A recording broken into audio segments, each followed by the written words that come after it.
Donc, bonjour et bienvenue à l'Église baptiste centrale de la Rive-Sud. Content de vous voir ce matin. Donc, au lieu d'un psaume, aujourd'hui, on a lu Ésaïe 54. Tellement un beau passage. Vous allez probablement comprendre davantage la beauté du passage avec le message d'aujourd'hui. Ceux qui nous écoutent en ligne, ben, ils savent peut-être pas, mais à tous les dimanches matins, on a une lecture, soit d'un psaume ou un passage d'écriture, habituellement plus un psaume, qui est en relation avec le message qu'on a le matin. Maintenant, on est dans la série sur les religions monothéistes et on a vu 3 premiers messages qui parlaient du judaïsme, 4 suivants, après ça, qui parlaient de l'islam ou du musulmanisme. Donc, on est rendu au 8e message de la série et on commence sur le christianisme, l'Église. Donc, on va faire un bon bout de chemin, je pense, avec ça. Il y a beaucoup de choses à couvrir. Et on va, le titre du message, pour commencer, le titre du message de ce matin, c'est « Les œuvres d'Abraham ». Une fois, je répète, puis je promotionne ceux qui n'ont pas écouté le podcast de Frère Dominique sur sa chaîne L'Église du quartier. Je vous invite à aller l'écouter. Ça va être complémentaire au message de ce matin. Donc, un sème, l'autre arrose, et c'est Dieu qui donne l'accroissement. Donc, dans Actes au chapitre 11, un bon passage pour commencer notre étude on va parler du christianisme. Dans Actes 11, 19, on va lire quelques versets. Et lorsque j'aurai terminé après le verset 26, à partir du verset 19, acte 11, ceux qui avaient été dispersés par la persécution survenue à l'occasion d'Étienne, donc Étienne, un martyr, notre frère martyr Étienne, il avait été donc il avait été lapidé, et il y avait Saul de Tarse qui avait fourni son suffrage au fait qu'il soit lapidé. Vous vous souvenez de ça? Donc, ces gens-là allèrent en Phénicie, dans l'île de Chypre, à Antioche, annonçant la parole seulement aux Juifs. Ils se limitaient. Il y eut cependant parmi eux quelques hommes de Chypre et de Cyrène qui, étant venus à Antioche, s'adressèrent aussi aux Grecs et leur annoncèrent la bonne nouvelle, donc l'Évangile, du Seigneur Jésus. La main du Seigneur était avec eux et un grand nombre de personnes crurent et se convertirent au Seigneur. Le bruit en parvint aux oreilles des membres de l'Église de Jérusalem, donc les membres d'une Église locale. Et ils envoyèrent Barnabas jusqu'à Antioche. Lorsqu'il fut arrivé et qu'il vit la grâce de Dieu, il s'en réjouit et il les exhorta tous à rester d'un cœur ferme, attachés au Seigneur, car c'était un homme de bien, plein d'Esprit Saint et de foi. Et une foule assez nombreuse se joignit au Seigneur. Barnabas se rendit ensuite à Tarse pour chercher Saul. Donc, celui qui avait fourni son suffrage pour qu'Étienne soit lapidé, qui a fait en sorte que les gens soient dispersés, qu'une église à Antioche commence. Est-ce que vous me suivez? Intéressant de voir ça, ces choses-là. Donc, Barnabas se rendit ensuite à Tarse pour chercher Saul et en l'ayant trouvé, il l'amena à Antioche pendant toute une année. Donc, ils sont restés là ensemble une année à enseigner l'Église. Ils se réunirent aux assemblées de l'Église et ils enseignèrent beaucoup de personnes. Ce fut à Antioche que pour la première fois, les disciples furent appelés chrétiens. Donc, dans notre série, nous venons de voir que dans le Coran, il y a plus ou moins 650 ans après Jésus-Christ, le terme chrétien revenait souvent dans le Coran. Donc, ça revient souvent. Et aussi, ça confirme notre texte d'ouverture qui nous déclare que ça a pris que quelques années avant que le terme chrétien se mette en place, que les disciples soient appelés chrétiens. La définition habituelle du mot chrétien ou du terme chrétien signifie qui professe la foi en Jésus-Christ ou le monde chrétien en général, donc, ou issu du christianisme. C'est ça que ça veut dire chrétien. Dans cette partie d'études sur les grandes religions monothéistes, nous allons justement parler de ce qui nous concerne, nous, là, plus, donc la chrétienté. Nous allons aborder le christianisme. Si ça fait déjà un bout de temps que vous êtes dans le Seigneur, que vous venez à l'Église, que vous assistez ici, que vous êtes dans la chrétienté, vous devriez déjà avoir une bonne base de ce que c'est, de ce que ça représente ou de ce qui concerne l'histoire de la chrétienté. Au minimum, vous devriez avoir une bonne base. C'est certain, je l'espère, que vous allez apprendre des choses encore davantage à travers nos études. Je pense que tous ici, on a le discernement de comprendre que la chrétienté que l'on vit aujourd'hui, elle commence avec Jésus-Christ. pas? Ce qui est intéressant, c'est de voir, ne serait-ce que par notre passage d'ouverture, et que si ça n'avait pas été de la dispersion, suite à ce qui s'est passé avec Étienne, si l'Évangile n'était pas sorti de l'enceinte de Jérusalem ou du pays d'Israël, probablement que le terme chrétien ne serait pas. Puis au commencement, les autres, on voit, ils prêchaient juste aux Juifs. Donc ça restait hermétique. Donc une chance que ça s'est étiré, ces choses-là. Les disciples se seraient probablement fait appeler les jésuistes, je ne sais pas, quelque chose du genre. Mais certainement pas chrétien si c'était resté dans l'enceinte d'Israël. Parce que le terme chrétien rappelle à Jésus, mais aussi, plus particulièrement, à un attribut qui est super important concernant Jésus-Christ. Justement, ça réfère au fait que Jésus est véritablement le Christ, chrétien. Donc, qu'il est le Christ, qu'il est loin, pas loin comme onction. Okay. Donc, l'envoyé de Dieu, qu'il est le Messie, mais aussi qu'il est l'Emmanuel, prophétisé étant entendu, c'est-à-dire Dieu avec nous ou Dieu parmi nous, parce que Jésus était véritablement Dieu en chair. Maintenant,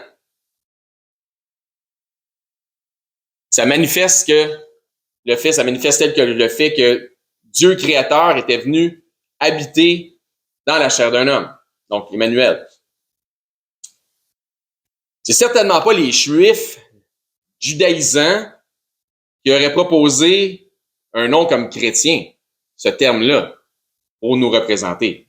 Si le nom d'identification que nous avons en tant que groupe religieux avait été proposé, par les Juifs, ça aurait manifesté, ils auraient donné raison au fait que Jésus était bien le Christ. Fait que comprenez, il fallait vraiment que ça s'étende pour que le terme existe, c'est ça. À l'époque de l'Église primitive, les Juifs rebelles à l'Évangile définissaient les chrétiens dans d'autres termes. Et voici comment je fais la lecture de Acte 24. Dans Acte 24, on voit Paul qui est accusé de vouloir faire des divisions parmi les Juifs. Dans Acte 24:5, vous pouvez prendre la référence si vous voulez, ça dit « Nous avons trouvé cet homme », donc ce sont des Juifs qui accusent Paul, qui est une peste, et qui excite des divisions parmi les Juifs du monde, tous les Juifs du monde. Et lui, ce Paul-là, ils disent qu'il est le chef de la secte des Nazaréens. Donc, ils n'ont pas dit les chrétiens, les Nazaréens. Les Nazaréens faisant référence au fait que Paul annonçait un certain Jésus de Nazareth comme étant le Messie. Dans cette partie de notre étude, je vais plutôt commencer par les choses qui devraient être plus évidentes pour tous. Et éventuellement, nous allons plonger dans les diverses grandes dénominations qui se disent de Christ aussi. Nous allons définitivement parler des factions qui se disent judéo-chrétiennes qui ont influencé le plus ce monde. Non pas que j'apprécie le terme judéo-chrétien. J'ai peut-être une petite bémol avec ce terme-là, puis je crois pas qu'il y a quoi que ce soit de judaïsant en nous. Mais j'utilise le terme ici puisque certaines factions, définitivement, qui se disent de Christ, ont une pratique ou des pratiques qui s'apparentent à certains dogmes du judaïsme. Nous avons vu que selon une généalogie physique, dans les messages passés, que les Juifs, descendants des Hébreux, se disent, à travers Isaac, être la postérité d'Abraham, le patriarche. Vous vous souvenez de ça? Nous avons vu aussi que les musulmans, particulièrement ceux issus du monde arabophone, se disent aussi issus du patriarche Abraham, mais via la descendance de qui? Ismaël, le fils de la servante. Vous vous souvenez de ça aussi? Super. Dans la même idée, la Bible nous déclare clairement qui sont les véritables descendants d'Abraham. En fait, ça fait donc écho, justement, au dernier podcast de frère Dominique. Parce que c'est exactement de ça qu'il parle dans son podcast. C'est vrai, frère? Excuse-moi, je suis en train de dire en même temps. Avant de dire oui. Tu fais référence à Romains 4 dans ton podcast, puis tu as appelé ça fils d'Abraham sans la foi en Jésus, point d'interrogation. Ouais, donc, c'est ça. C'est correct. Dieu, dans son plan, ne visait pas qu'une descendance physique, mais plus particulièrement une descendance spirituelle. Pas une descendance physique à laquelle Dieu s'intéresse, c'est pas la chair, c'est à l'esprit. Donc, Dieu visait une descendance spirituelle. Il est dit, donc, vous pouvez tourner dans Romains 4.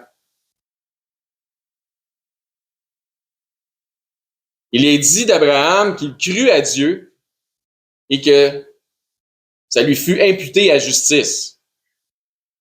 Pourquoi Abraham est appelé le père de la foi? Romains 4:16. C'est pourquoi les héritiers le sont par la foi. Tellement beau, le mot héritier, on voit ça dans le chapitre 54 qu'on a lu tantôt. On parle d'héritage. C'est pourquoi les héritiers le sont par la foi pour que ce soit par grâce afin que la promesse soit attribuée à toute la postérité, non seulement à celle qui est sous la loi, mais aussi à celle qui a la foi d'Abraham, à la postérité qui a la foi d'Abraham, notre Père à tous, selon qu'il est écrit, « Je t'ai établi père d'un grand nombre de nations. » Ça parlait de nations dans Isaïe 54. Il est notre Père devant celui auquel il a cru, Dieu qui donne la vie aux morts et qui appelle les choses qui ne sont point comme si elles étaient. Des fois, on lit des choses dans les Écritures, puis Dieu, c'est pas des choses qui sont passées encore, mais Dieu, c'est comme si pour lui, c'était déjà accompli. Parce que Dieu, il connaît la fin des choses de leur commencement.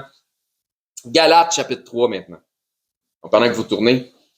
De plus, il faut préciser que Paul, dans le contexte de ce passage qu'on vient de lire, explique que la circoncision physique n'est d'aucune utilité sans la foi. En fait, même si tu as la foi, elle reste encore sans utilité. On parle ce qui est important, c'est pas une circoncision de la chair, c'est une circoncision du cœur. Encore une fois, c'est pas charnel, mais spirituel. Donc, ça prend une foi telle celle d'Abraham. Et si ce n'est pas ça, c'est pas un acquis que d'être fils d'Abraham parce que tu as une circoncision physique.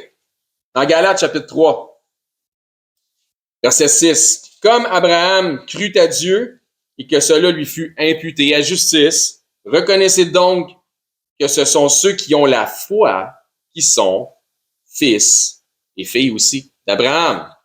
Donc, qui sont les fils et les filles d'Abraham? Ceux qui ont une circoncision physique, ceux qui sont juifs, ceux qui sont issus d'Israël, d'Ismaël, ou ceux qui ont la foi. Ceux qui ont la foi.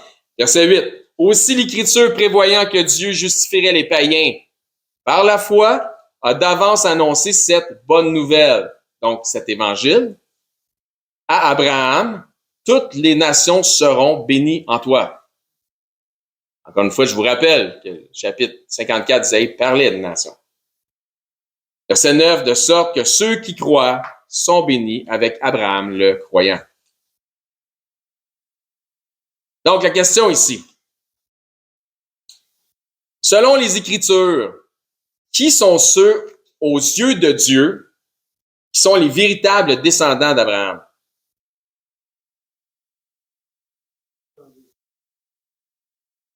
Ceux qui ont la foi en Jésus-Christ. Exact. C'est juste ça, il n'y a pas d'autre option.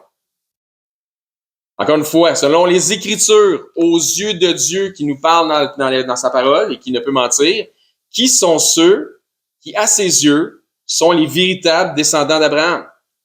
Ceux qui ont la foi en Jésus-Christ.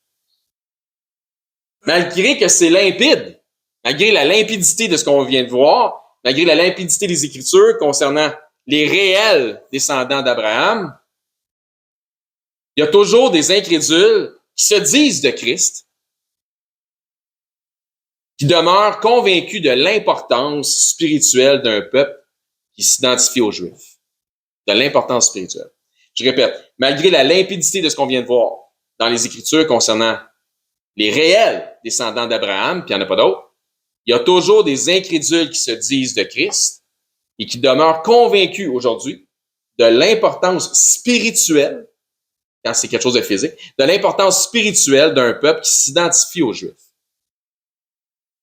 Sur une base individuelle, que tu sois juif de nation, canadien, québécois, français, italien, haïtien, dominicain, grec, etc., espagnol, ça fait aucune différence. Aucune différence. Il n'y a aucun passe-droit ou bénéfice salutaire pour les Juifs. Matthieu, chapitre 3. Donc, pendant que vous cherchez Matthieu, chapitre 3, je vous répète ce que je viens de dire, c'est de toute importance. Il n'y a aucun passe-droit ou bénéfice salutaire pour ceux de la nation juive. Ça fait aucune différence. C'est d'ailleurs le message que Jean le baptiseur et que Jésus ont apporté à la nation juive de leur époque. Car une majorité de ceux-ci, influencés par les lubies des judaïsants, mettaient leur confiance salutaire dans leur généalogie, dans leur circoncision et dans leurs œuvres pieuses. Et voici ce que Jean a dit aux Juifs religieux de son époque. Dans Matthieu 3, 7, donc c'est Jean le Baptiste, Jean le baptiseur qui parle ici. Mais voyant venir à son baptême beaucoup de pharisiens et de sadducéens, il leur dit, toute beauté, « Race de vipères, qui vous a appris à fuir la colère à venir? » À qui a dit ça? À beaucoup de pharisiens, donc des judaïsants de l'époque, et des sadducéens. Race de vipères, voulant dire descendant de serpents, donc fils du diable. Verset 8, produisez donc du fruit digne de la repentance. Donc, des résultats qui sont dignes du fait que vous êtes véritablement des croyants. Dignes de la foi. La foi comme celle de qui? D'Abraham. Verset 9. Et ne prétendez pas dire en vous-même, ben, nous avons Abraham pour père. Nous avons un salut qui est assuré par généalogie et par circoncision. Ne dites pas en vous-même, ne prétendez pas en vous-même, nous avons Abraham pour père, car je vous déclare que de ces pierres-ci, Dieu peut susciter des enfants à Abraham. Il peut prendre des roches, faire des enfants, si les roches ont la foi. Jean, chapitre 8. Donc, Jean, cousin de Jésus, n'avait pas la langue dans sa poche, au point de s'en faire couper la tête, connaissait bien les raisonnements des religieux de son époque. Jésus reprend la même idée en reprenant les judaïsants qui étaient fiers et orgueilleux. Donc, Jean, c'est lui qui a fait la route. Jésus il a ouvert le chemin. Les deux marchaient vraiment dans le même sentier. Jean 8, 37. Jean parle justement avec des judaïsants. Jésus parle, avec des judaïsants dans Jean 8, 37. Il dit, je sais que vous êtes la postérité d'Abraham. Physiquement, là, je sais que vous êtes la postérité d'Abraham. Mais vous cherchez à me faire mourir parce que ma parole ne pénètre pas en vous. Jésus confirme leur lien généalogique, mais il confirme aussi que ça n'a aucun pouvoir salutaire. Ça n'a aucun pouvoir salutaire, c'est ce que Jésus confirme, puisque le salut, la justification vient de la foi, vient par la foi. La foi vient de ce qu'on entend, et donc elle vient de la parole de Christ. Et il leur précise, ma parole ne pénètre pas en vous. Voulant dire, ma parole ne prend pas racine dans vos cœurs. Verset 38. Je dis ce que j'ai vu chez mon Père. Et vous faites, non pas ce que vous avez vu, mais ce que vous avez entendu. Oh, ils ont la foi en quelque chose parce qu'ils ont entendu que la foi vient de ce qu'on entend, mais c'est peut-être pas la bonne foi. Une mauvaise foi. Et vous faites ce que vous avez entendu de la part de votre Père. Votre Père vous a parlé, vous a dit quelque chose, puis vous faites ce qu'il vous a demandé parce que vous croyez en lui. Mais ce qu'il vous dit, c'est pas la vérité. Moi, je vous dis la vérité, Jésus. Lui, votre père, ne vous dit pas la vérité. Jésus venait de manifester leur lien généalogique à Abraham. Lorsqu'il leur parle, vous faites ce que vous avez entendu de votre père, ils vont croire de manière un peu confuse qu'il continue à leur parler de leur lien avec Abraham. Mais, un peu à la manière de son cousin Jean, il va les identifier à un autre patriarche, à un autre lien patriarcal. Verset 39. Ils lui répondirent, notre père, c'est Abraham. Comme tu l'as dit, hein, je sais que vous êtes descendants d'Abraham. Jésus leur dit, si vous étiez enfants d'Abraham, qui sont les descendants d'Abraham? On a dit tantôt. Ceux qui ont par la foi. Il dit, si vous étiez enfants d'Abraham, vous feriez les œuvres d'Abraham. Le titre du message aujourd'hui, les œuvres d'Abraham. Donc, vous auriez la foi en Jésus-Christ. C'est ça qu'il dit. Donc, vous êtes de la postérité physique, mais non pas ses enfants. Il y a une différence entre la postérité physique et ses enfants. Vous feriez les œuvres d'Abraham. Mais quelle œuvre Abraham a-t-il fait? Certainement pas les œuvres de la loi mosaïque. Car Moïse était plusieurs générations avant.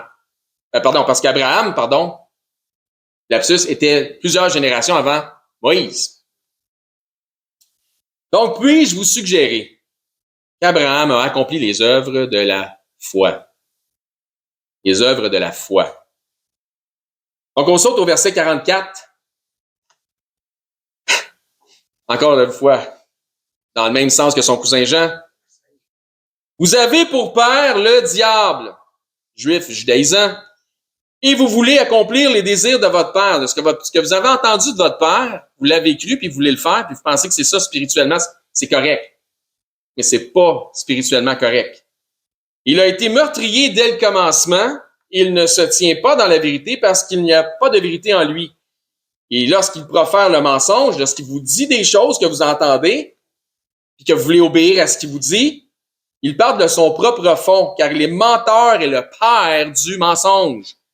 Donc, votre père, c'est le père du mensonge. Donc, encore une fois, comme Jean l'a dit, il s'agit d'une descendance de vipères.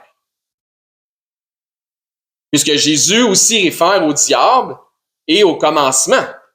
Au diable, il dit, il est menteur dès le commencement, votre père, le diable. Et puis dans le livre de la Genèse, Jardin d'Éden, il est représenté par un serpent. C'est une race de vipères. Si nous revenons à Abraham et à ses œuvres, de quelles œuvres Jésus parle-t-il? Encore une fois, certainement pas des œuvres salutaires. Parce car nul n'est sauvé par les œuvres. Dans Hébreux 11. Nul n'est sauvé par les œuvres, même si le dispensationalisme ou l'hyper-dispensationalisme enseigne qu'il y a eu une période de temps où les gens étaient sauvés par leur conscience ou éventuellement sauvés par les œuvres de la loi. Ce n'est pas vrai, c'est complètement faux. Rayez ça de votre esprit, c'est un mensonge. Encore une fois, c'est l'esprit d'erreur qui enseigne ces choses-là. Il n'y a aucun moment où on peut être sauvé par les œuvres ne sauvent pas. Donc, comme j'ai dit, il parle des œuvres de la foi qu'Abraham a faites. Autrement dit, Abraham a cru et a agi, donc a obéi à Dieu en fonction de sa foi. Est-ce que vous me suivez? Parfait, super. On trouve une description, une courte liste des œuvres de la foi accomplies par Abraham dans l'Épître aux Hébreux au chapitre 11. Et à partir du verset 8. C'est par la foi qu'Abraham, lors de sa vocation, obéit et partit. Donc, a agi, car la foi devrait toujours engendrer des actions. Parce que la foi sans les actions, sans les œuvres de la foi, est morte. La foi devait toujours engendrer des actions. C'est pour ça qu'on vous dit ici de mettre la parole en pratique, parce que la foi vient de ce qu'on entend vient de la parole. Donc, c'est par la foi qu'Abraham, lors de sa vocation, obéit et partit, donc a agi, car la foi, comme j'ai dit, devrait toujours engendrer des actions. Donc, il partit pour un lieu qu'il devait recevoir en héritage et qu'il partit sans savoir, donc avec confiance ou avec la foi en Dieu. Donc, sans savoir où il allait. C'est par la foi qu'il vint s'établir, encore une fois, une action dans la terre promise, comme dans une terre étrangère, habitant sous des tentes, ainsi qu'Isaac et Jacob, les co-héritiers de la même promesse. Car il, Abraham, verset 10, attendait la cité qui a de solides fondements, celle dont Dieu est l'architecte et le constructeur. Car comme ça nous l'indique au premier verset de Hébreux 11, si vous remontez, or la foi est une ferme assurance des choses qu'on espère, une démonstration de celles qu'on ne voit pas. Donc Abraham attendait une cité qu'il ne voyait pas, mais qu'il espérait. Par la foi. Est-ce que vous me suivez? Vous me suivez toujours? C'est important que vous me suivez, là. Supportez-moi, là. Donc, on saute au verset 17. C'est par la foi qu'Abraham offrit à Isaac lorsqu'il fut mis à l'épreuve. Donc, il y a eu un test. Dieu a éprouvé sa foi. Vous allez avoir des tests. Vous avez déjà eu des tests. Vous allez encore avoir des tests. Il faut passer le test. C'est par la foi qu'Abraham offrit Isaac lorsqu'il fut mis à l'épreuve et qu'il offrit son unique, lui qui avait reçu les promesses. C'est donc triste de constater que l'orgueil des judaïsants les empêche de venir à Christ. Ils étaient déjà à l'époque et encore aujourd'hui dans l'orgueil du peuple élu. Hein, on est d'Abraham, on est le peuple élu. L'esprit élitiste, hein, les élus, l'esprit élitiste en ce qui concerne le salut peut être probablement lié à une doctrine qui est dangereuse. Si la doctrine de l'élection est mal interprétée, elle devient une hérésie qui compromet le salut. Je répète. L'esprit élitiste en ce qui concerne le salut est probablement lié, trop souvent lié peut être lié à une doctrine dangereuse. Et encore une fois, si la doctrine de l'élection est mal interprétée, elle devient une hérésie qui compromet le salut. Donc, quand quelque chose compromet le salut, c'est un autre évangile. Quelqu'un qui enseigne ça peut bien aller en enfer. Parce que ça ne sauve pas un autre évangile. Il fait croire aux autres qui sont sauvés par un faux évangile. Il est menteur depuis le commencement. Faites les œuvres de votre Père. La doctrine de l'élection devient hérésie lorsqu'un peuple ou des individus s'approprient le salut, la vie éternelle, comme étant pour eux au détriment de d'autres. Comprenez ce que ça veut dire? OK, parfait. Ouais, mais là, tu dis, ouais, mais ça dit pas que les Juifs sont le peuple élu? Non. Premièrement, la promesse avait été faite aux Hébreux, par la descendance d'Abraham, l'Hébreu. Donc, non seulement aux Juifs, qui représentent plus particulièrement ceux de la partie territoriale de Juda, ça c'est Juif, mais aussi au reste de ceux d'Israël. Juif, ça veut dire quelque chose de précis. Donc, une promesse avait été faite, ce qui a fait que d'Israël, au grand complet, le peuple élu. Élu, non pas à cause qu'il était meilleur ou plus obéissant, etc., mais élu selon la promesse faite à Abraham. Suivez-moi. Élu non pas pour un salut inconditionnel. Pas pour un salut inconditionnel à tous ses membres et descendants, mais élu pour être de la lignée par laquelle le Messie viendrait au monde. Dans ce sens, oui, mais pas pour un salut inconditionnel à tous les membres et descendants. Comprenez la différence? Jésus a dit lui-même, le concernant, le salut vient des Juifs, parce qu'il est le lion de la tribu de Juda. Car il n'y a aussi sous le ciel aucun autre nom que celui de Jésus qui a été donné parmi les hommes par lequel nous devons ou nous pouvons être sauvés. Il n'y a de salut en aucun autre que Jésus-Christ, que par la foi personnelle en Jésus-Christ. Effectivement, le salut, selon la promesse faite à Abraham, est éventuellement venu du peuple juif. Donc, effectivement, le salut, selon la promesse faite à Abraham, est effectivement venu du peuple juif, Jésus. Suivez, le lion de la tribu de Juda, juif, Juda.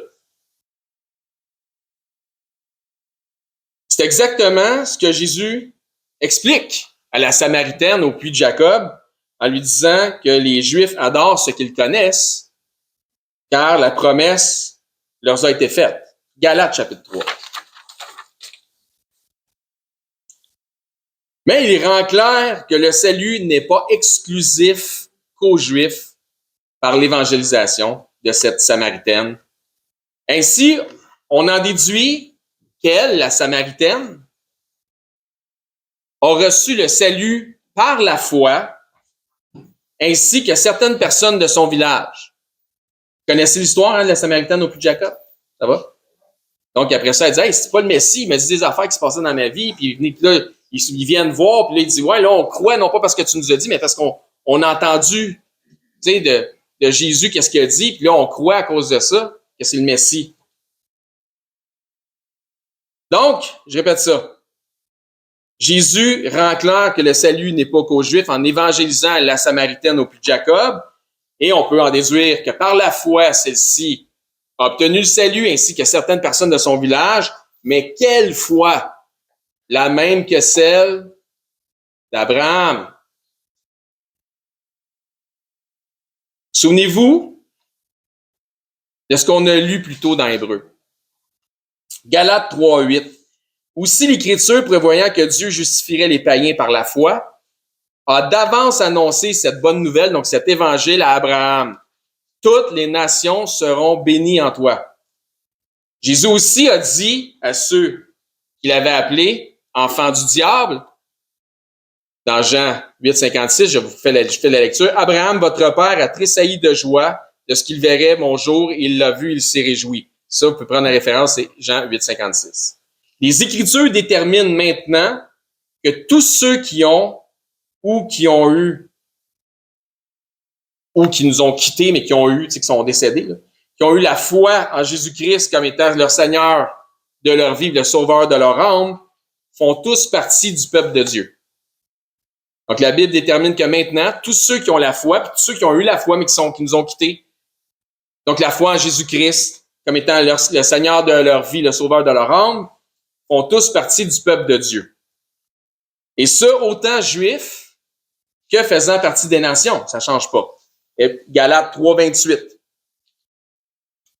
Ainsi donc, il n'y a plus ni juif, ni grec, il n'y a plus ni esclave, ni libre, il n'y a plus ni homme, ni femme, car tous vous êtes un en Jésus-Christ. Autrement dit, Dieu ne fait pas de distinction entre ceux des Juifs ou ceux des nations en ce qui concerne le salut et la vie éternelle. Certains croient à tort que Dieu, éventuellement, fera une distinction salutaire pour le peuple juif de nation. Et je vous dis, ça n'arrivera pas. Il ne fera pas d'exception salutaire pour le peuple juif de nation. Ça n'arrivera pas. La dernière fois qu'il est venu, ils l'ont cloué. Il s'agit d'une très mauvaise interprétation des Écritures, pour ceux qui croient ça. Donc, encore une fois, certains croient que les Juifs sont descendants d'Abraham. OK. C'est aussi ce que disent les Juifs eux-mêmes, hein? Via la lignée d'Isaac, de Jacob. Les musulmans arabophones se disent aussi être la postérité d'Abraham par Ismaël, on en a parlé tantôt. Voyons voir ce que la sagesse apostolique de Paul nous enseigne sur ce sujet. Vous êtes prêts? Galates 3,16. Or, les promesses ont été faites à Abraham et à sa postérité. Donc, les promesses ont été faites à qui? Et sa postérité. La postérité de qui? Abraham. Il n'est pas dit « et aux postérités » comme s'il s'agissait de plusieurs pluriels, mais en tant qu'il s'agit d'une seule singulier, à ta postérité, c'est-à-dire qui? Christ. Juif? Non. Arabophone? Ismaël? Non. Non. Christ. Postérité singulier. Verset 26. Si on saute, car vous êtes tous fils de Dieu par la foi en Jésus-Christ. Verset 27. Vous tous qui avez été baptisés en Christ, vous avez revêtu Christ. Et c'est là encore une fois que l'on voit le passage qu'on a déjà vu plus tôt. Il n'y a plus ni juif ni grec, vous êtes ni esclave ni libre, il n'y a plus ni homme ni femme, car tous vous êtes un en Jésus-Christ. Donc, question d'unité. On fait tous un. Il n'y a pas de différence. Dieu ne fait pas une différence pour les Juifs. Dieu ne fait pas une différence pour les nations. Dieu ne fait pas une différence pour les hommes. Dieu ne fait pas de différence pour les femmes. Parce que Dieu ne fait pas exception de personne. Et si vous êtes à Christ, donc si vous avez confessé Christ comme Seigneur et Sauveur, vous êtes donc la, singulier, postérité d'Abraham. Jésus-Christ, pas la postérité d'Abraham, héritier selon la promesse qui a été faite à Abraham. Ça, vous me suivez? Excellent. Donc, cette partie-là est claire. Spirituellement parlant, ceux qui sont de Christ forment la véritable postérité promise à Abraham. N'est-ce pas? Je vous dis, c'est limpide, là. Galates 4. Faut pas oublier, hein? Pas parce qu'il y a un nouveau chapitre qu'il y a une nouvelle idée. Il va continuer dans ce qu'il explique. Verset 22. Car il est écrit qu'Abraham eut 2 fils. Ben là, il vient de nous parler d'une postérité.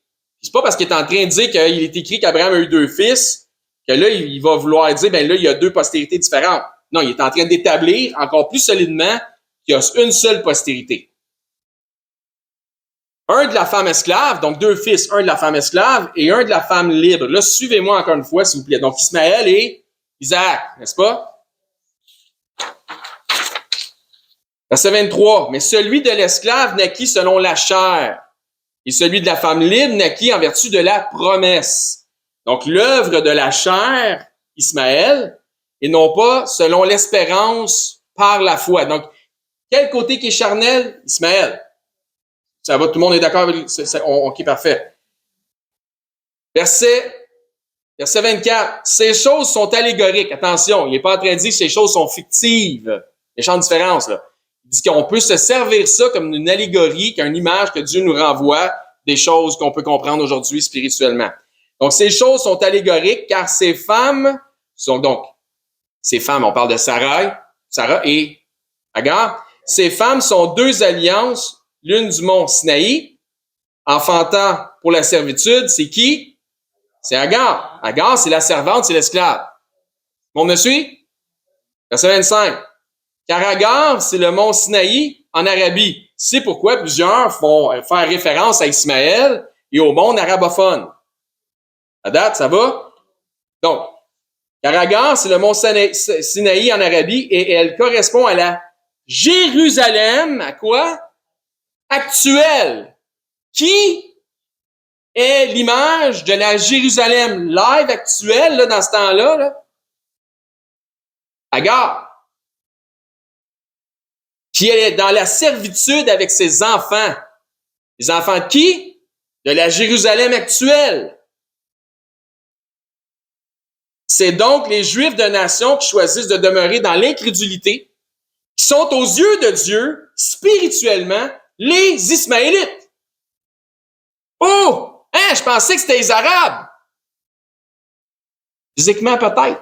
Spirituellement, non. Les judaïsants sont les Ismaélites, aux yeux de Dieu, selon l'allégorie que Paul nous en sert. Et ils demeurent dans la servitude du légalisme et du judaïsme. Verset 26.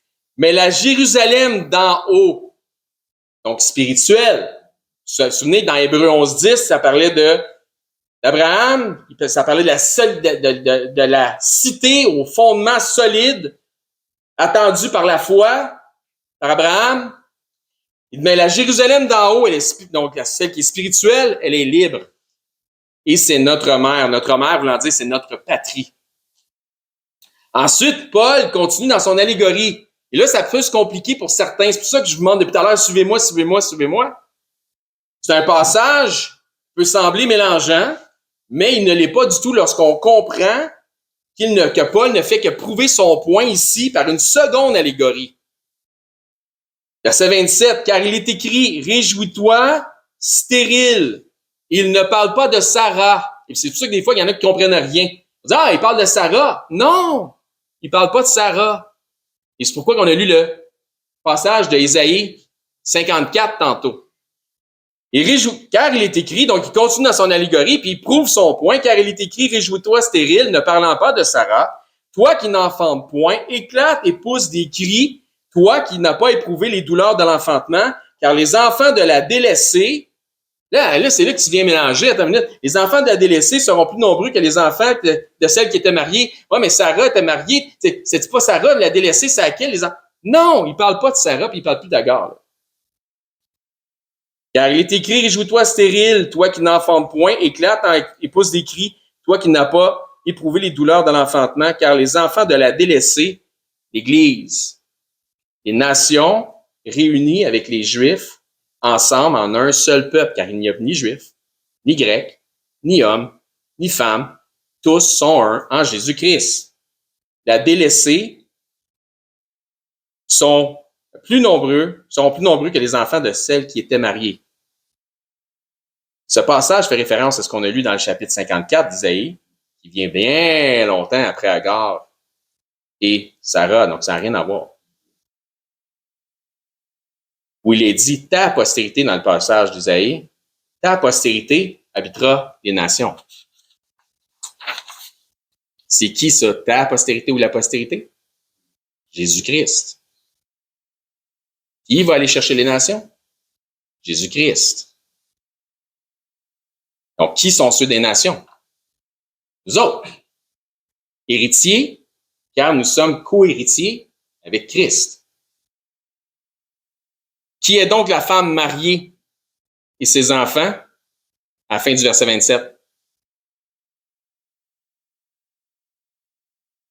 Israël, la Jérusalem actuelle. Qui est donc la stérile qui n'enfante point? Les nations réunies dans l'Église, la véritable épouse de Christ. Verset 28.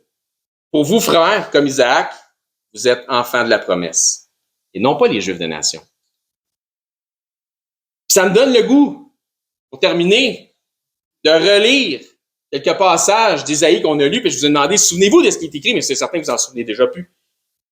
En gardant à l'esprit que le contexte, de ce que le contexte parle prophétiquement de l'Église, donc le mystère caché, l'épouse de Christ, le corps de Christ, la réunion des nations avec Israël et Juda, que personne ne pouvait discerner d'avance, mais qui était bel et bien là, prophétisé dans les Écritures, dans Isaïe 54.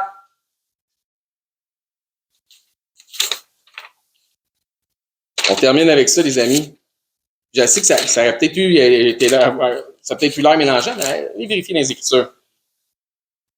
Verset 5. Car ton Créateur est ton époux. Jésus-Christ est l'époux et il est Dieu. Car ton Créateur est ton époux, l'Éternel des armées est son nom, et ton Rédempteur est le Saint d'Israël. Il se nomme Dieu de toute la terre. Il n'est pas limité qu'à un peuple, à une nation, dans un lieu donné. Donc, Jésus-Christ est l'époux et Dieu. Il est Dieu en chair. Il est le Dieu de toute la terre, de toutes les nations. Verset 17. Toute arme forgée contre toi sera sans effet. Toute langue qui s'élèvera en justice contre toi, tu la condamneras. Tel est l'héritage des serviteurs de l'Éternel. Tel est le salut qui leur viendra de moi, dit l'Éternel. Donc, toi, tu sais, quand tu lis ça, il y en a plein qui prennent ce passage-là puis se le proposent comme étant individuellement. Là. Non, c'est pas ça. Là. Il y a un contexte. Là. Toi, bon, toute arme forgée contre toi. Toute langue s'élèvera en justice contre toi. C'est qui ça, toi, dans le contexte? C'est l'Église. Ça dit aussi, tel est l'héritage des serviteurs. Héritage, héritier, serviteur dans l'Église, le salut. Donc, l'Église est la réunion de ceux qui sont sauvés par la foi, la même foi que celle d'Abraham. Donc, c'est primordial de venir à l'Église et de se réunir, de savoir qu'on a cette opportunité-là de faire partie de l'épouse de Christ, de faire partie du corps de Christ, d'avoir le salut en Jésus-Christ, de pas que ça ne soit pas limité à un peuple caché au Moyen-Orient. Ça s'est étendu partout. Aujourd'hui, on peut dire, nous sommes chrétiens, on peut se vanter du nom de l'Éternel, notre Dieu. Bonjour, ici Éric, ancien et enseignant du ministère de l'EBCRS. J'aimerais d'abord vous remercier de vous intéresser à l'œuvre de notre ministère ainsi qu'à la chaîne sur laquelle on distribue notre matériel. Si suite à une de nos prédications, vous réalisez que vous n'avez jamais fait du Seigneur Jésus le Seigneur de votre vie, le Sauveur de votre âme, mais que vous réalisez aussi que vous avez vraiment besoin de vous tourner vers lui afin de sécuriser votre éternité, je crois que ce segment de vidéo, s'adresse à vous, puisque la Bible nous déclare cette vérité. Dans 1 Timothée au chapitre 2, à partir du verset 3, ça nous dit que Dieu est notre Sauveur. Et que dans cette optique, Dieu souhaite que tous les hommes soient sauvés et que tous les hommes parviennent à la connaissance de la vérité. Et ça nous dit aussi, car il n'y a qu'un seul Dieu et un seul médiateur entre Dieu et les hommes, et c'est Jésus-Christ qui s'est lui-même fait homme. Et ça nous dit que Jésus-Christ s'est fait homme afin de lui-même se donner en rançon pour le rachat de tous. Jésus a dit en conversant avec ses disciples qu'il est le chemin, la vérité et la vie, et que nul ne vient au Père, c'est-à-dire à Dieu, qu'à travers la foi en Jésus lui-même. C'est la seule façon. C'est ce que Jésus exprime aussi en partageant l'Évangile avec un homme d'un certain âge qui se disait lui-même très religieux. Dans l'Évangile selon saint Jean, au chapitre 3 et verset 16, Jésus dit à cet homme, « Car Dieu a tant aimé le monde, qu'il a donné son Fils unique, afin que quiconque croit en lui, donc met sa foi en lui, ne périsse point, mais qu'il ait la vie éternelle. » Donc la volonté de Dieu, notre Créateur, elle est claire. C'est que tous parviennent à la repentance en faisant le choix volontaire de croire par la foi le récit de l'Évangile de son Fils Jésus-Christ. Les informations qui nous sont transmises dans la Bible nous font comprendre que par nature, malheureusement, nous avons tous enfreint les règles de sainteté déjà établies par Dieu. Nous avons tous enfreint au minimum une des 10 lois, des 10 règles, des 10 commandements, mentir, prendre le nom de Dieu en vain, manquer d'honneur à nos parents, blasphémer, peu importe. Donc Dieu, dans sa perfection, qu'il ne peut renier, est 100% juste. Et puisqu'il est 100% juste, il doit nous juger selon la justice. Et comme nous sommes tous coupables de péché et de transgression, nous méritons tous notre sentence. Mais bonne nouvelle, parce que Dieu, dans sa perfection, est aussi 100% miséricordieux et souhaite faire miséricorde à tous. Donc, Dieu nous tend la main afin de nous sauver du châtiment qui lui est réservé aux transgresseurs de sa loi. Jésus nous explique qu'un endroit terrible a été préparé pour Satan, le chef des anges déchus, des démons, un endroit de flamme, de regret, de tourment, de souffrance, etc.